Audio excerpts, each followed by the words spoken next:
The movie is set in Korea in 1915, where Chun Man-dunk lives with his wife and son. Man-dunk is a recognized hunter. He teaches his son how to hunt while pointing a gun at a rabbit. One day, his son will follow in his father's steps. Meanwhile, at home, Man-dunk's wife is preparing dinner. Unfortunately, the family is undergoing a food shortage, so Man-dunk decides to go hunting. The wife offers the little rice there was to her husband, but the man rejects it. He wants the child and the woman to eat. Man-dunk heads deep into the forest. He eventually makes it to a trail of blood next to some animal prints. Man-dunk realizes he might be in danger, so he grabs his rifle and shoots into the air. The shot seems to scare whatever predator was nearby. Man-dunk hears a crack through the woods. He points with his rifle and spots a big feline jumping through the trees. Man-dunk immediately looks for cover when he hears the beast approaching. Man-dunk turns and meets face to face with a tiger. The wild animal feels threatened, so it runs toward Man-dunk, but the fearless hunter barely moves. He shoots his rifle, and then the scene changes to the future. Now, it's 1925. We find the Japanese Governor General in his office. The man collects tiger furs, heads, and bodies as a hobby. Soon, he discovers there's one dangerous tiger in Korea that has caused struggles throughout the villages. Needless to say, the general wants to get its valuable pelt as a trophy. Not to mention, the fact that the tiger has one eye makes it more valuable. Still, this tiger, however, is too dangerous, as mentioned before, and has already killed plenty of hunters. The general scolds one of the officers because of not being able to catch the animal. He threatens him to do it despite all odds. Otherwise, he'll have to face consequences. Hunter Guk-young and his team are looking for the valuable tiger. The team finds a human dead body next to a trail of tiger prints. These belong to the tiger's mate and its cubs. So Guk-young decides to set traps for the animals. We meet Man-dunk once again. One of the general's officers is encouraging Man-dunk to help the team hunt the tigers. However, Man-dunk declines the officer, stating that he has long ago retired from hunting. Back to the hunters, we discover that the trap was a success. The one-eyed tiger's mate has been trapped along with the cubs. The hunters take the felines' lives out and carry their bodies back to the base.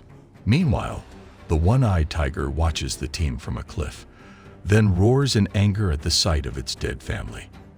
At the base, Guk-young talks to the officer. The officer talks about Man-dunk and about adding him to the team. Guk-young says that they cannot force him to look for the tiger, so they need to think of a plan. Meanwhile, Man-dunk's son spends time with a girl he likes who tells him that her mother plans to marry her off to a wealthy man because Man-dunk's family lacks a stable job. Although the boy reassures her that they will find a way to be together, the situation remains uncertain. The hunters continue to lay more traps, using one of the dead cubs as bait. However, unbeknownst to them, the one-eyed tiger is watching from the bushes, waiting for an opportunity to strike. At night, Man-dunk prepares medicine for his son. The young boy brings up the large reward for hunting the tiger and suggests that they hunt it together to earn the money. Man-dunk gives him a stern look and seems to be unhappy with the idea for some reason. One night, the hunters are gathered by the fire when Guk-young hears something nearby. The hunters quickly rush to the traps, only to find a pack of wolves caught in the net instead of the tiger. It turns out that the tiger had successfully avoided every trap and rescued its dead cub. The next day, Guk-young and the hunters visit Man-dunk and plead with him to come along and guide them to the tiger's nest. However, Man-dunk refuses and gently asks the men to leave. Before departing, Guk-young asks the boy his age, suggesting a plan involving him. Man-dunk smokes from his pipe, recalling a painful memory of running through the jungle with a group of people and discovering corpses lying on the ground. There, a younger Guk-young is bleeding with half of his face wounded. Unfortunately, the tiger had not only hurt Guk-young, but also killed his brother. Finally, Guk-young confesses that the tiger has headed to the village. so Mandunk decides to go after it. However, he suddenly stops in the middle of the trees and shoots towards an unknown sound. It turns out that the tiger had been behind him the whole time. The tiger leaves, and Mandunk realizes that the sound was something else. Unfortunately, Mandunk discovers his dead wife lying on the field. He had accidentally killed her while she was following him. The memory ends there. Now Mandunk's son is taking the stroll. The boy confesses he wants to join the hunters and kill the tiger. Mandunk gets mad at him, but so does the boy. The boy doesn't want to be a herb gatherer his entire life. Mandunk slaps the boy on the cheek, but the boy won't give in. He stands up and says he will kill the tiger to avenge his mother's death. The child then meets the officer. He offers his service as a hunter without thinking about it. The officer provides the boy with a rifle. With a huge smile on his face, the boy leaves. One of Gukyeong's men tries to stop him. He doesn't want the boy to risk his life during such a dangerous mission. However, Gukyeong states that it was his decision and that it should be respected. Mandunk is at home waiting for his son to return. Time passes by, but the boy never shows up. Mandunk then remembers the conversation he had with the boy, so he rushes to the forests to look for him. Meanwhile, the little boy is walking with a group of hunters. Everyone's making noises to attract the tiger. Another group of hunters is hidden between the branches and bushes, using the other cub as bait. They are ready to shoot at the animal as soon as they spot it. The majestic beast, however, appears somewhere else, nearer the group of men who were making noises. The tiger jumps and kills as many hunters as it can. Some men pointlessly shoot at the tiger, but the bullets never hit it. Mandunk's son is petrified. He doesn't know what to do. Fear has paralyzed him. Luckily, another man pushes the boy behind a tree. When the tiger is done with the killings, he slowly walks next to the boy. The tiger notices him but continues walking as if he wasn't there. That is until a dying man stands up behind the boy's place. The tiger notices him and perceives the man as a threat, so the tiger shows its fangs. The young boy gets scared, believing that the tiger was after him. The boy grabs a rifle and shoots at the beast. Later, the other group of hunters reaches the scene of the massacre. Most men are dead, and some others are severely wounded. Gukyeong feels someone grabbing his leg. When he looks down, he finds Mandunk's son hurt and bleeding. Gukyeong wants to help him, but he leaves, prioritizing finding the tiger. It was a futile attempt since the tiger had already taken the cub and escaped. Gukyeong spots fresh blood on the snow.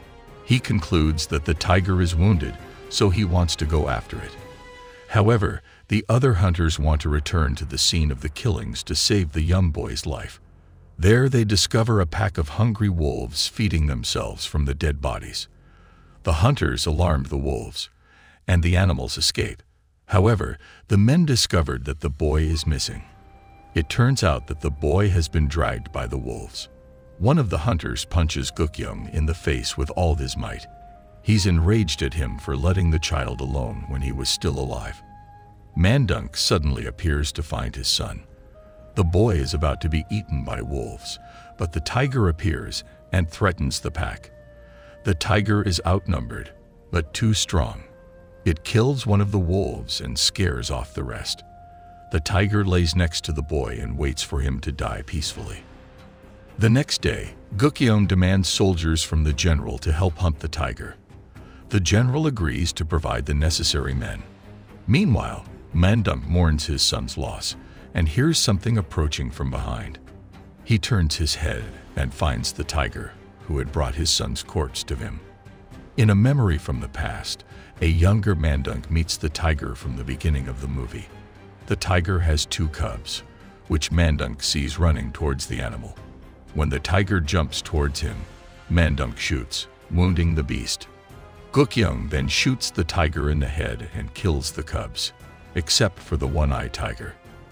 Young aims his rifle at the tiger cubs, but Mandunk stops him, saying they should leave the cubs to the mercy of nature. But Mandunk hides the cubs in a cave and provides them with food. One of the cubs dies, but the other grows to become the ferocious tiger seen throughout the movie. The flashback ends there, and the tiger leaves. Man Dunk approaches his son's body. Understandably, the poor man begins to cry. Meanwhile, the Japanese soldiers are setting explosives everywhere. Once these explosives blow up, the animals escape the fire, but sadly they meet their deaths anyway at the hands of the soldiers. Of course, not even that is enough to put a stop to the one-eyed tiger. The beast makes its presence and kills every soldier. However, the beast is unaware that Gukyeong is pointing its rifle at its head. The hunter pulls the trigger, and the bullet makes it to the tiger's dead eye. Everyone throws ropes at the animal. Once the tiger is trapped, Gukyeong approaches it. He's about to shoot a fatal blow, but the animal once again frees itself and attacks everyone. The last victim is Gukyeong, who dies after the tiger tears him into pieces. This event makes the general lose his temper. He cannot believe that such a trained army has lost because of a mere tiger. So, he orders the rest of the men to go after the tiger and kill it. That night, the officer makes it to the hunter's camp. He approaches one of them and orders him to find Man Dunk, even if it's against his will. In the meantime, Man Dunk is placing his son's corpse inside the house. Then he sets the shack on fire, leaving everything behind. He then looks for the ferocious tiger. They stare at each other, and the man understands that their fates were to lose their families. Then the tiger leaves, but the two will meet soon. The hunters reach Man Dunk's burned-down shack, and Man Dunk climbs a mountain to wait for the tiger. Every soldier and hunter follows him. The tiger appears, and Man Dunk shoots it, but it recovers and charges again. They both fall through the mountain into a pit, and both man and beast die. The first hunter reaches the mountaintop too late, and the Japanese army is unable to hunt the tiger. The general orders them to withdraw, believing the winter played against them. He decides to continue hunting when the winter is over. The last scene shows the bodies of Man Dunk and the tiger lying next to each other. Soon, the snow will cover them and return them to Mother Nature. I hope you're enjoying the content that I'm creating. If you like what you're seeing, please like, comment, and subscribe. And don't forget to tell me what I should fix or improve on in the future. Your feedback is greatly appreciated, and it helps me create better content for you. Thanks for your support.